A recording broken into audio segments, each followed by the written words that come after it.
मैं doctor Nishi, senior IVF specialist from prime IVF. आज हम बात करेंगे डोनर स्पर्म के बारे में कि ये डोनर स्पर्म क्या है, किन पेशेंट्स को डोनर स्पर्म की ज़रूरत होती है और ये कहाँ से आते हैं। तो इसी के बारे में आज मैं आपको डिटेल में बताऊंगी। सबसे पहले हम ये बात करते हैं, जब से लोगों ने विक्की डोनर पिक्चर देखी है तो उनको काफ़ी वो है कि डोनर स्पर्म कैसे होते हैं, क्या होता है और किन पेशेंट्स को इनकी ज़रूरत होती है।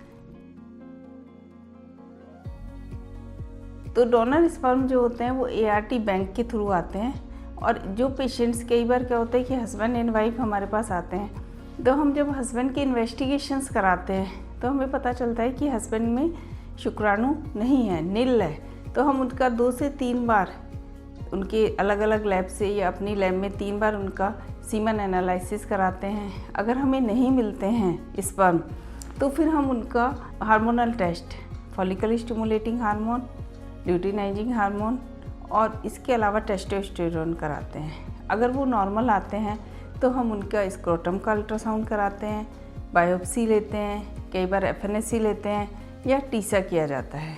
उसके बाद भी हमें लगता है कि हमें उनके कोई स्पर्म नहीं मिल रहे हैं तो फिर हम पेशेंट को कहते हैं कि वो डोनर स्पर्म पे जाए। इसके अलावा कुछ पेशेंट्स ऐसे होते हैं जिनके रिकरेंट इम्प्लांटेशन फेलियर होते हैं और स्पर्म की मॉर्फोलॉजी बहुत ही ख़राब होती है। कई बार मिसकैरेज हो जाता है अगर कंसीव भी कर लेते हैं, या फिर उनका मतलब 4, 5 या 6 मंथ में अबॉर्शन हो रहा है। तो जब हम उनका स्पर्म देखते हैं तो उनकी मॉर्फोलॉजी काफ़ी ख़राब होती है, उनका DFI काफ़ी ज़्यादा आ रहा होता है। तो फिर हम उस पेशेंट को कहते हैं कि आपके स्पर्म की मॉर्फोलॉजी बहुत ख़राब है, तो आपको डोनर स्पर्म पे जाना है।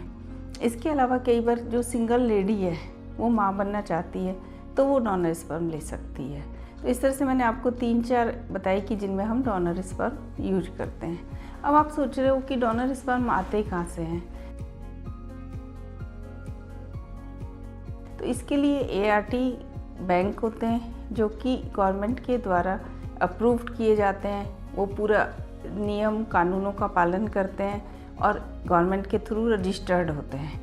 वो क्या करते हैं कि सबसे पहले कोई भी जैसे स्टूडेंट्स होते हैं, पोस्ट ग्रेजुएट स्टूडेंट्स होते हैं, या कोई भी जो पर्सन अपना सीमन डोनेशन करना चाहता है तो वो उनके पास जाता है। वो उसका सीमन एनालिसिस करते हैं। अगर वो WHO के अकॉर्डिंग सही होता है, मतलब उसका काउंट सही है, उसकी मॉर्फोलॉजी सही है, उसकी मोटिलिटी सही है, तो इसके बाद वो क्या करते हैं, उस स्पर्म को फ्रीज करते हैं और 48 आवर्स के बाद उस सीमन को दोबारा देख के करते हैं कि उसके स्पर्म वो सीमन फ्रीजिंग सह सकते हैं या नहीं सह सकते, मतलब उसके सीमन फ्रीजिंग के बाद भी ठीक है या नहीं है। 48 आवर्स के बाद वो वापस से उसी सीमन जिसको फ्रीजिंग किया है देखते हैं।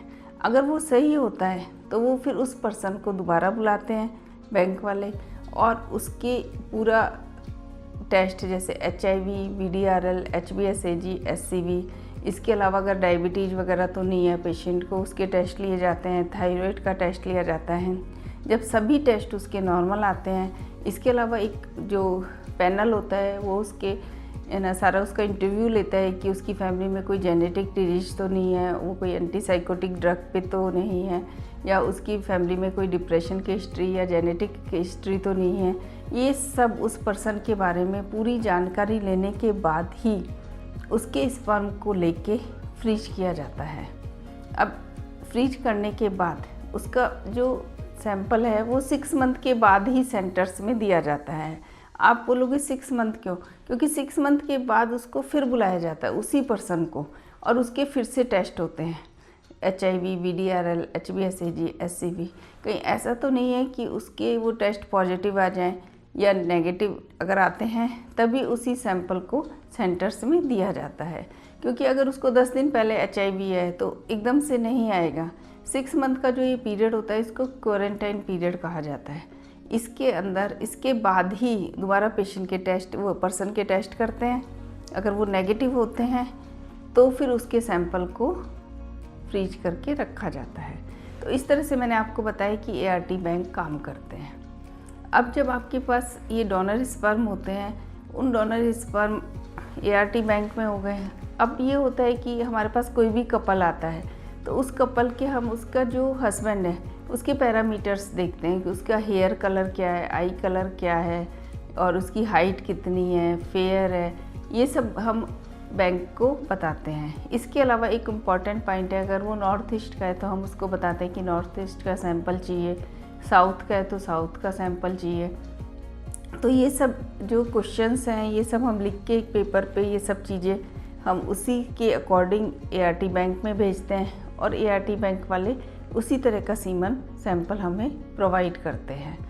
और ये जो सैंपल हम लेते हैं बैंक से, उसे जो हम कपल में यूज करते हैं, न तो कपल को पता होता कि उसने किसका सीमन सैंपल यूज किया गया है, उसमें ये एनोनिमस होता है, और ना ही उस जो डोनर स्पर्म जिसने दिए हैं उसको पता होता कि मेरा सैंपल किस पेशेंट में यूज किया जाएगा।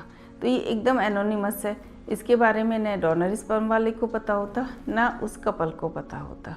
इस तरह से आपको मैंने बताया कि हम डोनर स्पर्म कहाँ से मंगाते हैं और किन पेशेंट्स में यूज करते हैं। ये बहुत ही एथिकल क्वेश्चन है कि पहले काफ़ी इस पे बहस हो चुकी है, पर अगर कोई पेशेंट इस तरह से बेबी लेना चाहता है तो वो पूर्णतः एथिकल है, इसमें कोई ऐसी बात नहीं है कि एथिकल नहीं है। एक रजिस्टर्ड एआरटी बैंक होते हैं, उन्हीं से डोनर स्पर्म लिया जाता है। डोनर स्पर्म से संबंधित कोई भी आपको जानकारी चाहिए तो आप मुझे ईमेल कर सकते हैं या पूछ सकते हैं। धन्यवाद।